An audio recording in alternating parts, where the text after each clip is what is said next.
안녕하세요. 국민대학교 인턴 정혁진입니다. 매일 아침 타 방송사 경쟁 프로그램을 모니터하다 보면 황보선의 출발 새아침이 가장 공정하고 객관적입니다.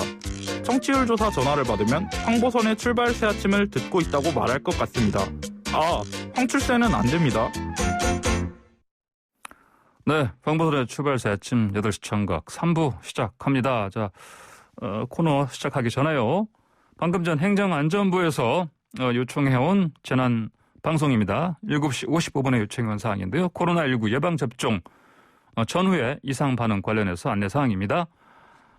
먼저 코로나19 예방접종 전에요. 아세트아미노펜 성분의 해열 진통제를 준비하시기 바랍니다. 그리고 접종 후에는 다음과 같이 하시기 바랍니다. 통증 발생 시에 깨끗한 마른 수건으로 냉찜질하시고 미열 증상 발생 시에는 충분한 수분 섭취하시고 휴식하시기 바랍니다. 그리고 발열, 근육통, 몸살 증상 시에 해열 진통제 복용하시기 바랍니다. 그리고 다음과 같은 상황이 발생하면 반드시 의사의 진료를 받으시기 바랍니다. 접종 부위에 부기, 통증, 발적이 48시간 이상 지속될 경우에, 그리고 접종 후 4주 이내 호흡곤란, 흉통, 지속적인 복통, 다리 부기 증상이 발생할 경우, 그리고 해열 진통제를 복용해도 발열, 몸살, 두통이 이틀 이상 지속될 경우에는 의사 진료 반드시 받으시기 바랍니다. 그리고 접종 후에 급속한 기운차, 다른 이상 증상이 발생할 경우, 그리고 접종 부위 외에 멍과 출혈이 발생할 경우에도 의사 진료 받으시기 바랍니다. 그리고 특히 다음과 같은 경우에는 119에 급히 빨리 신고하시고 응급실 방문하셔야 되는데요. 접종 후에 호흡 곤란, 심한 현기증이 발생할 경우, 그리고 접종 후에 입술 또는 얼굴이 붓거나 온몸에 두드러기 증상이 발생할 경우, 그리고 접종 후에 갑자기 의식이 없거나 쓰러지는 경우 재빨리 응급실 방문하시기 바랍니다. 이상 코로나19 예방접종 대응 추진단에서 알려드렸습니다. 자, 커피 한 잔에 감칠맛 나는 시럽 한 스푼 같은 달콤 쌉쌀한 정치 분석 함께하는 여의도 시럽자들 코너입니다. 자, 함께할 두 분 소개해드립니다. 먼저 박수현 더불어민주당 홍보소통위원장님, 안녕하십니까? 안녕하세요. 박수현입니다. 네, 김연아 국민의힘 비대위원, 안녕하십니까? 네, 안녕하십니까. 김연아입니다. 예, 먼저 정부 개각 좀 얘기 나눠야 되겠습니다. 그 후임 국무총리 김부겸 전 장관, 정무수석이 이철희 전 민주당 의원 지명됐습니다. 자, 문재인 대통령의 남은 임기 1년간 관리형 내각으로 보면 되겠죠? 어떻게 보십니까? 먼저 박 위원장님? 예, 관리형인 측면도 있고요. 예. 지금 말씀하신 대로 국무총리나 그다음에 정무수석의 측면은 관리형보다는 쇄신의 방점이 찍혀있는 인사다, 저는 그렇게 보고요. 나머지 이제 5개 부처의 장관들을 관료로 임명한 것, 이것은 이제 그런 관리의 임무 있겠죠. 그래서 그 쇄신과 그 안정이라고 하는 두 가지 목표를 다 염두에 둔 개각이다, 이렇게 평가합니다. 이게 김부겸 전 장관, 이철희 전 민주당 의원, 이 부분이 쇄신이다 이렇게 말씀하시는데 좀 구체적으로 제가 말씀드리는 것은 뭐냐면 이 두 분이 비교적 언론의 평가도 그렇고 당 주류와 어떤 다른 결의 목소리도 함께 내왔던 그런 분들로 평가되지 않습니까? 당에 주류 비주류가 있는 건 아니지만 그래서 이제 언론도 김부겸 총리 같은 경우는 비주류가 임명이 되었다, 이렇게 평가를 하던데 그렇다고 보면 4.7 재보궐선거에서 나타난 그 민심을 좀 더 다른 각도로 듣고 또 반영하겠다라고 하는 그런 취지로 보면 그 국무총리와 정무수석은 그래도 관리보다는 쇄신의 방점이 찍힌 그런 인사라고 평가할 수 있겠습니다. 예, 알겠습니다. 자, 국민의힘 쪽에서는 국면 전환 위한 기만이자 돌려막기 인사다, 이렇게 평가하시던데 김연아 의원님. 네, 일단 저는 쇄신과 안정이라는 게 병립할 수 있는 가치인지 잘 모르겠습니다. 누가 봐도 저는 임기 말기에 관리형 인사라고 보고 있고요. 국무총리의 임명권에 있어서는 좀 아쉽지만 지금 코로나가 백신 접종도 조금 속도가 늦어지고 있고 또 백신 확보에 대한 여러 가지 불안이 산재된 가운데 국회의장까지 지내시고 또 여러 가지 국회의장이 국무총리를 지내는 거에 대한 비판도 걱정도 있었지만 또 이번에는 대선 준비라는 어떤 명분을 갖고 후임자가 인사청문회가 다 끝나기도 전에 퇴임하신 이런 모습을 보면서 정말 정권 말기에 책임감보다는 각자의 어떤 향후의 미래 그런 것들을 준비하는 모습들이 보여서 예. 저는 좀 되게 그 총리 인선에 대해서는 전임자가 마무리하시는 모습이 좀 안타까웠다는 생각이 들고요. 예. 김부겸 의원 개인적으로는 훌륭하시고 당내에서는 다른 목소리를 내실 수 있는 분이라고 생각이 됩니다.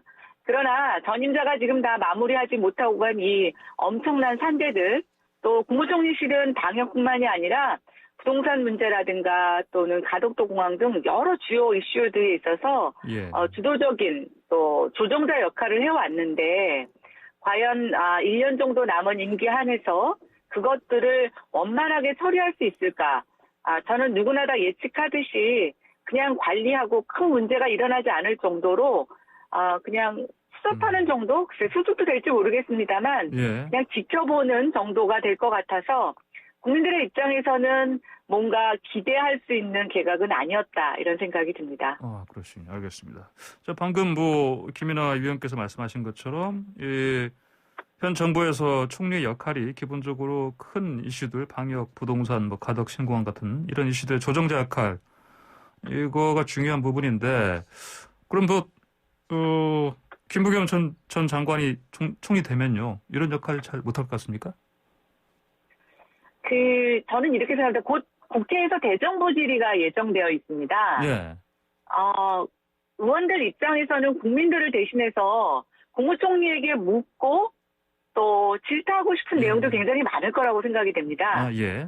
그런데 지금 인사청문회가 아직 마치지 않았기 때문에 홍남기 부총리가 대신해서 답변할 수 있을 것 같은데요. 네, 그렇죠. 예. 홍남기 부총리가 어떤 대답을 할 수 있을까요? 저는 굉장히 지금 총리 교체기 간의 상황에서 코로나 확진자 수가 늘어나고 있고 여러 가지 해외에서는 지금 마스크를 벗는다라는 이런 외신들이 들려오고 있는데 저는 그 어느 때보다도 국민들이 코로나 방역과 또 백신 접종에 관련해서 불안하고 정부 당국자에게 묻고 싶은 말이 많을 거라고 생각이 됩니다. 야당 여당 할 거 없이 국민의 대표인 국회의원들은 거기에 물을 걸 의무가 있는 것이라고 생각이 되는데요. 어떤 지금 대답을 받을 수 있겠습니까?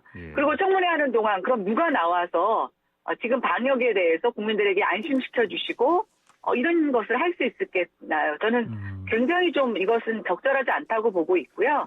어쨌든 본인이 개인 사정은 있지만 후임 총리가 인사청문회를 마치기 전까지는 그래도 직무를 수행하셨어야 되는 게 아닌가라는 아쉬움을 말씀드립니다. 예.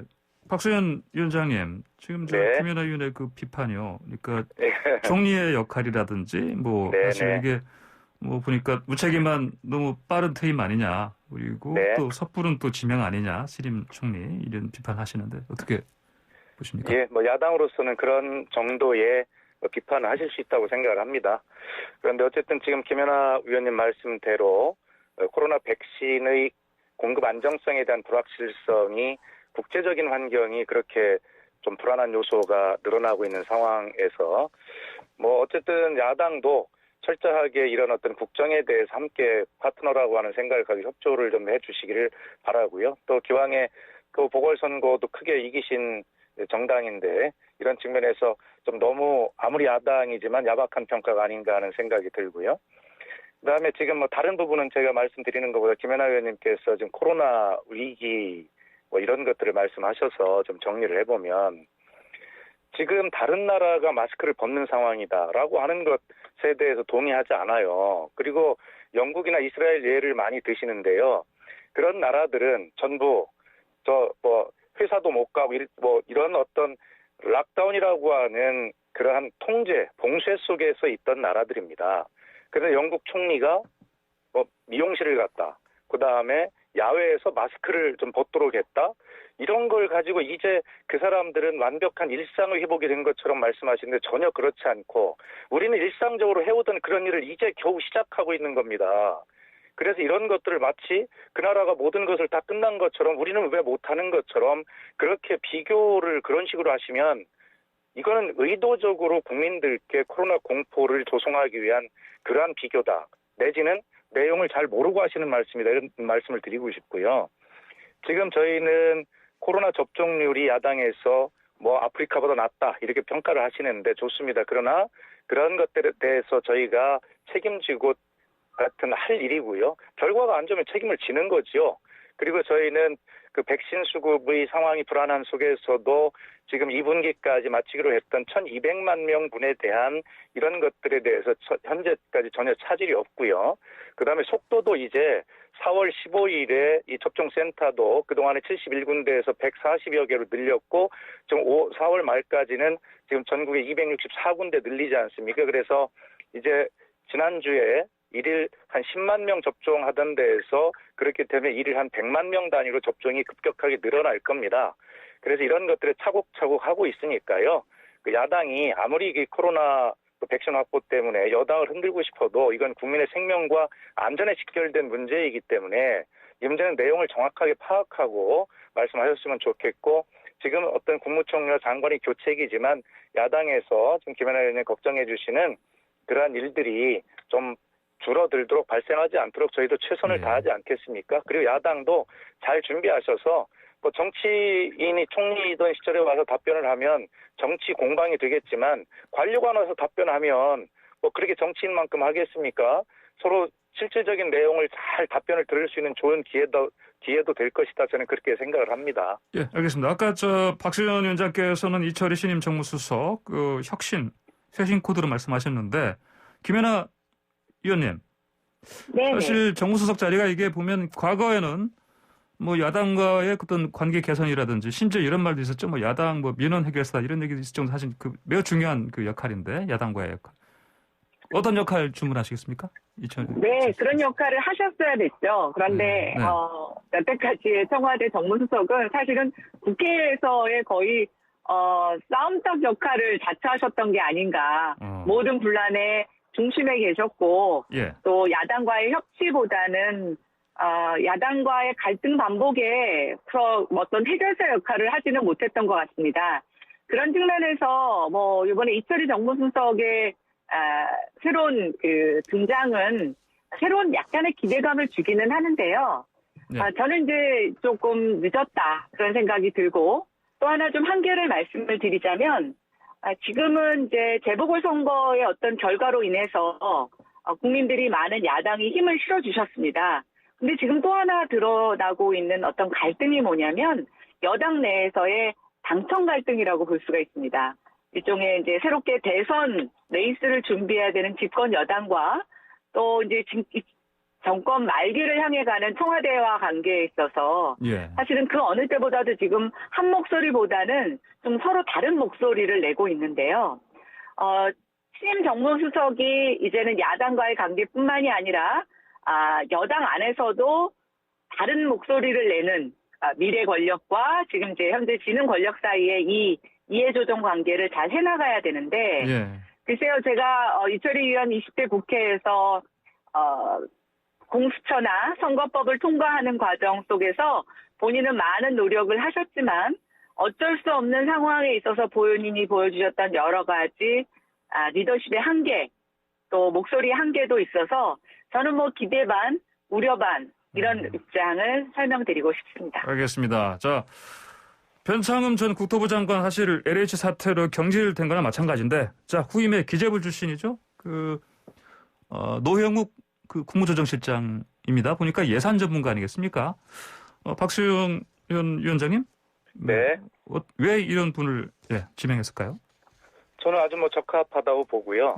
사실 이제 그 부동산 문제라고 하는 것이 국토부 한 부서에만 국한된 문제가 아니라 적어도 서너 개 부서 이상의 그 연관된 종합적인 문제이거든요. 그리고 그런 각 부처의 어떤 입장들을 조율하고 조정해내야 되는 역할도 해야 되고 그런 속에서 부동산 문제를 이제 해결해 가야 되는데요. 그런 측면에서 보면 예산 전문가이지만 국무조정실장을 겸임했기 때문에 그런 각 부처의 입장과 이런 것들을 통할하고 통솔하고 조율할 수 있는 그런 종합 능력이 뛰어난 분이기 때문에 이 부동산 문제 이런 문제들을 뭐 세제나 뭐 다른 제도나 뭐 이런 측면에서 또 지방자치단체와의 협력 이런 부분들을 종합적으로 잘 이끌어낼 종합적인 능력의 소유자이고 지금의 시기에 적합한 국토부 장관으로 적절한 인사다 이렇게 평가를 합니다. 예, 그렇습니다. 알겠습니다. 특히 기재부 출신이니까 기재부와의 협력 이런 부분 뭐 무난히 잘 되겠네요. 네. 예. 자, 부동산 전문가이신 김연아 위원님께서는 좀 생각이 다르실 것 같아요 보니까. 네. 국토부 이번에 인사를 보면 전형적인 관리형 인사라고 보여집니다. 예. 여태까지 어쩌다 공무원, 어쩌다 장관을 한 인사들이 계속 올라오다가 이번에는 이제 늘 공무원인 분이 맡게 됐는데요.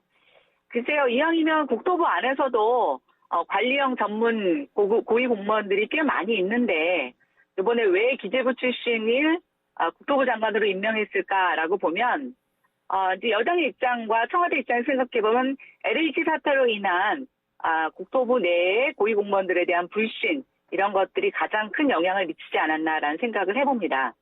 그럼에도 불구하고 글쎄요, 예산 전문가가 지금 국토부 수장으로서 앉아서 이 업무를 볼 만큼 지금 국토부 부동산 관련 이슈가 그렇게 잠잠한 상태인가, 그러니까 관리만 하면 되는 상태인가라고 보면 지금 이제 선거가 끝나고 뭐 종부세 기준을 완화한다든가 여러 가지 세금 이슈들을 해서 근본적인 방향 자체를 조금 수정해야 되는 상황에 놓여 있는데요. 예. 노영욱 장관 후보자가 어떤 세금과 관련된 특히 이제 공시지가와 관련된 부분에 있어서는 역할을 할 수 있을 거라고 생각이 됩니다. 그러나 예. 주택 공급 이슈에 대해서는 자칫 정부가 조금 LH 사태를 빙자해서 또 서울시장이 바뀌는 것을 계기로 해서 그냥 조금 관망하는 상태로 머물고 있을 것이 아니냐는 어떤 세간의 우려에 좀 그런 부분에 있어서는 미흡한 인사가 아니었나 생각이 됩니다. 예, 알겠습니다. 그러면은 저쪽 경제부총리 유임이 홍남기 부총리요. 여기에 대해서는 먼저 박수현 위원장님 어떻게 보십니까? 예, 홍남기 부총리의 당분간 유임. 네. 이 문제는 불가피한 측면이 있죠. 그래서 아까 김연아 의원님 지적을 하셨지만 총리 교체기에 어떤 부재나 이런 것들을 좀 보완하면서 그리고 어차피 이제 이 부동산 문제라든가 이런 문제들이 지금 이제 당정청 간의 사칠 이후에 여러 가지 이제 조율도 하고 여러 가지 좀 보완책 같은 것들을 보지 않겠습니까? 당장 이번 주만 해도 그런 회의가 있을 겁니다. 근데 그런 측면에서 보면 지금까지 그런 정책을 조율하고 주도해왔던 홍남기 경제부총리가 연속성을 가지고 어떤 부분을 좀 어떻게 보완할까, 어떻게 미세 조정을 할까라고 하는 부분은 또 홍남기 부총리가 할 수 있는 일이라고 생각을 합니다. 불가피한 측면이 있고 또 그렇지만 그 업무의 연속성, 정책의 연속성이라고 하는 것이 지금 야당에서는 문재인 정부의 정책과 국정기조를 180도 바꿔라 이렇게 요구를 하고 있는데 그거는 좀 무리한 이야기고요. 그래서 지금 야당의 의견을 잘 받아들여서 또 민심을 잘 받아들여서 정책의 방향은 유지를 하되 어떤 부분, 예를 들어 세제 같은 것들 어떻게 미세 조정을 할 것인가, 그리고 공급 문제도 문재인 대통령이 신년 기자회견에서 말씀하셨듯이 1인 가구의 급증이라고 하는 주거 형태의 변화를 잘 반영하지 못했다. 61만 가구의 증가 이런 것들 말씀하셨는데 그런 측면에서 공급은 어떻게 좀 보완할 건가라고 하는 것도 역시 정책의 방향을 유지하면서 사실에서 우리가 평가받았던 그런 제도의 조정 이런 것들을 할 수 있는 것은 역시 홍남기 부총리가 불가피하기도 하고 또 적임이다 이렇게 보는 것이니까 거기까지가 홍남기 부총리의 또 임무다. 저는 그렇게 평가를 합니다. 예, 알겠습니다. 최장기 기재부 장관, 경제부총리. 홍남기 부총리에 대해서 유임에 대해서 어떻게 보십니까? 김연아 위원님? 네, 저는 홍남기 부총리만 지금 유임됐지만 사실 교체될 거라는 여러 가지 의견들이 나오고 있는 가운데 지금 국무총리 부재에 따른 국회 대정부 질의 상황에서 아주 기묘한 장면이 연출될 거라고 생각이 됩니다. 국무총리는 이제 여러 분야에 사실상 중복적으로 참석을 하시는데요.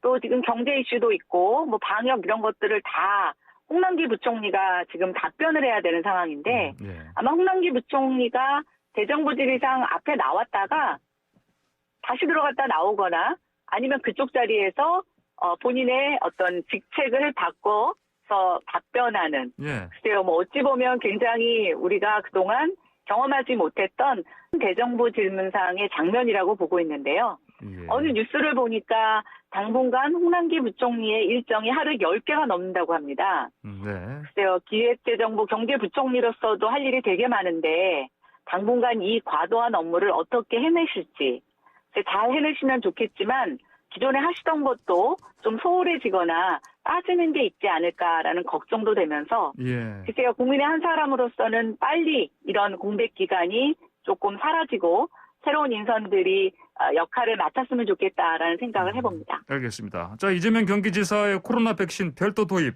주장 추진하는 거 이게 중대본에서 뭐 한마디로 퇴짜를 놓은 것 같은데 먼저 이제 민주당 입장을 좀 볼까요? 저 박수현 의원님, 위원장님. 예. 네. 뭐 누구라도 지금 백신 확보나 이런 것들을 위해서는 뭐 총력을 다해야 되는 입장이죠. 그러나 아까 제가 그 말씀을 드렸듯이 우리 정부가 애초에 발표했던 11월 집단 면역을 목표로 가는 과정에 저희가 2분기까지 1,200만 명의 접종을 완료하겠다는 계획을 네. 가지고 있지 않습니까? 예. 그런데 문제는 이제 백신 확보인데 현재까지는 2분기 안에 접종을 할 수 있도록 도입 계약이 완료됐거나 현재 들어와 있는 백신의 숫자를 보면 대체로 900만 명의 예. 그 숫자가 지금 계획대로 지금 진행이 되고 있거든요. 예. 그렇기 때문에 그거를 위해서 정부는 최선을 다하고 있고요. 또 거기에 더해서 추가 확보 노력을 좀 하고 있는 것입니다.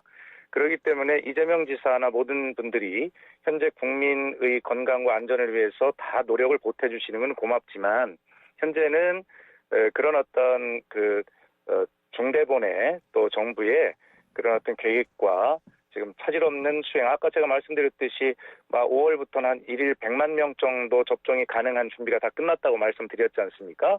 그래서 지금 다른 나라보다 왜 접종률이 낮냐라고 자꾸 그런 숫자, 그건 애초에 저희가 예정했던 거니까 저희가 계획대로 잘 가고 있다. 그러나 혹시 발생할지도 모르는 국제적인 백신 수급의 불안한 환경에도 저희가 충분히 대비하고 있다라는 말씀을 드리고요.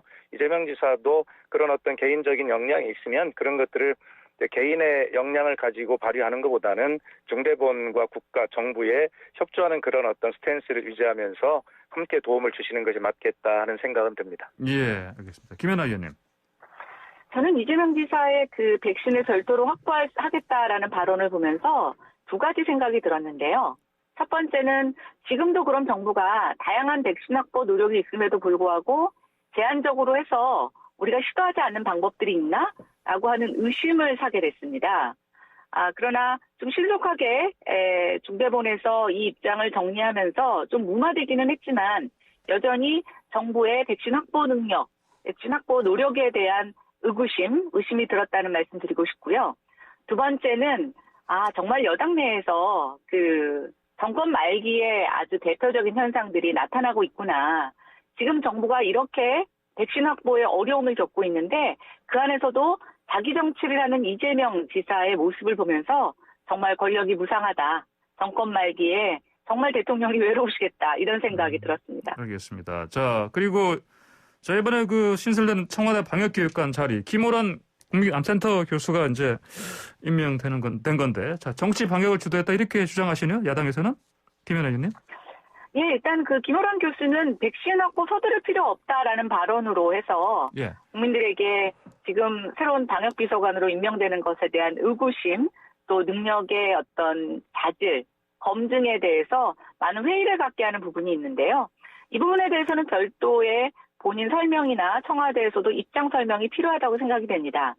그리고 지금 문재인 정권 1년 남짓한 상태에서 우리가 방역이라고는 하지만 지금 사회적 거리 단계도 더 인상도 못하고 있지 않습니까? 강화도 못하고 있는 상태에서 지금 가장 큰 현안은 저는 백신 확보와 백신의 신속한 접종이라고 보여지는데요. 그런 측면에서 청와대에서 방역에 백신의 컨트롤 타워를 할 수 있는 그 담당자가 백신에 대해서 그런 발언을 했다라고 하면 국민들이 믿을 수 있을까라는 생각이 들고요. 또 하나 제가 좀 제기하고 싶은 의구심은 문재인 정부에서는 이렇게 사람이 없나. 우리가 많은 코로나 관련 전문 인력들이 있고 특히 백신과 관련해서 국민에게 신뢰를 줄 수 있는 인사가 있을 것 같은데 이렇게 청와대 눈에는 항상 자기네들 편에 있고 자기네들에게 필요한 말만 해주는 인사에 갇힌 그런 인사풀을 보면서 좀 안타까운 생각이 들었습니다. 알겠습니다. 자, 마지막으로 박수현 위원장님 말씀 듣고 좀 마무리하겠습니다. 네. 지금 앵커께서 질문하신 내용에 야당이 이제 정치 방역이라고 주장한다고 질문하셨잖아요. 저는 아주 와닿았어요, 가슴에. 야당에게 제가 좀 죄송한 말이지만 야당이 코로나를 맞이해서 지금까지 해온 일이 도대체 어떤 겁니까? 초창기에는 왜 이것을 우한 폐렴이라고 부르지 않느냐라고 의미 없는 그 명칭을 가지고 계속 그 당시 당황스러웠던 우리 전 국민 정부의 발목을 잡기에 여념이 없었어요. 그걸 또 돌아보십시오. 그것이 무슨 의미가 있었습니까? 그 다음에 또 저 마스크 대란이 일어났을 때 얼마나 또 집요하게 좀 도와주시지 어떤 정부든 처음에 다 그런 아무런 준비 없이 처음 맞이해보는 상황이 어떻게 완벽하게 잘할 수 있겠습니까? 그리고 마스크도요. 지난 국회에서 그 김용익 민주당 국회의원이 이 마스크를 전략물자로 지정을 해서 혹시 모를 이러한 대규모 감염병에 대비해야 된다라고 주장을 했을 때 야당에서 뭐라고 그랬습니까? 지금 그다음 국민의힘에서 너나 잘해. 라고 그렇게 비아냥거리면서 비웃지 않았습니까? 그래서 전략물자 지적을 못했습니다. 그리고 이런 여러 가지 문제가 났을 때 야당에서 지금까지 한 일을 보면 그야말로 정치 방역은 여당 정부가 한 것이 아니라 정치 회방을 지금 야당에서 해온 것이 아니냐라는 비판을 면할 수가 없을 거예요. 그 스스로 돌아보시기 바라고요. 작년에 백신 확보 예산은 누가 제안해서 했나요, 박 의원님? 그것을 작년에요. 백신 예산은 야당이 먼저 제안해서 확보했습니다. 정부 안에 백신 예산이 포함되어 들어오지 못했습니다. 옛날 얘기하지 마시고 가장 최근에 백신과 관련된 얘기를 하셨어야죠. 지금 제가 말씀드리는 시간입니다. 그리고요. 지금 그 부분에 대해서 저는 감사하다고 여러 차례 말씀을 드렸고 정부는 그 당시에 예산 준비 안 하는 정부가 어디 있습니까? 그리고 그에 대해서 예비비 플러스 알파로 할 계획을 가지고 있었지만 야당에서 본 예산으로 해야 된다라고 말씀하신 것 좋은 제안이었어요. 그 말씀도 제가 드리려고 했습니다. 그래서 이 중차대한 시기에 선거도 끝났는데 아직도 정치 방역 타령하면서 계속 정부의 발목을 잡고 있는 야당의 태도는 진정으로 국민을 위하는 그런 정당의 모습이 아니다라는 말씀을 좀 꼭 드리고 싶습니다. 알겠습니다. 자, 오늘 두 말씀은 여기까지 듣겠습니다. 고맙습니다. 네, 감사합니다. 네, 지금까지 김연아 국민의힘 비대위원, 박수현 더불어민주당 홍보소통위원장과 함께했습니다.